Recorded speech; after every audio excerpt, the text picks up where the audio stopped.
Hello and welcome to PassFab channel. If you've forgotten your Windows login password and have been locked out of your PC, it can be frustrating. If you did not make a password reset disk before you got locked out, you may find it difficult to log back into your computer.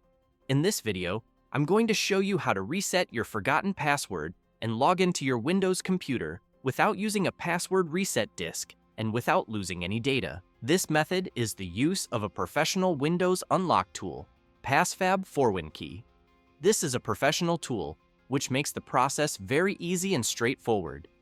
The first step is to use the link in the video description below to download and install the software on another computer system. Launch PassFab 4Win Key and you'll arrive on this page. Make sure you have a USB flash drive ready. Plug it into the system and click on Start. In the following drop-down menu, choose the drive and click Start Burning. The software would make a boot disk, and within a few seconds, the bootable disk will be created successfully. Exit the app and eject the USB flash drive. Return to the locked PC and just plug in the USB flash drive you burned the program to. Boot your PC into the startup menu. Depending on your PC type and model, this process can be different from just pressing F10 or the escape key. Select boot device options and choose to boot from the USB flash drive. Give it a few seconds and PassFab 4Win Key will load. On this screen that appears, select the Windows OS. Click on Next and you'll arrive on this page.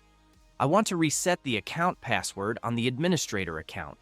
With the account selected, come down to the next step and choose to reset the account password.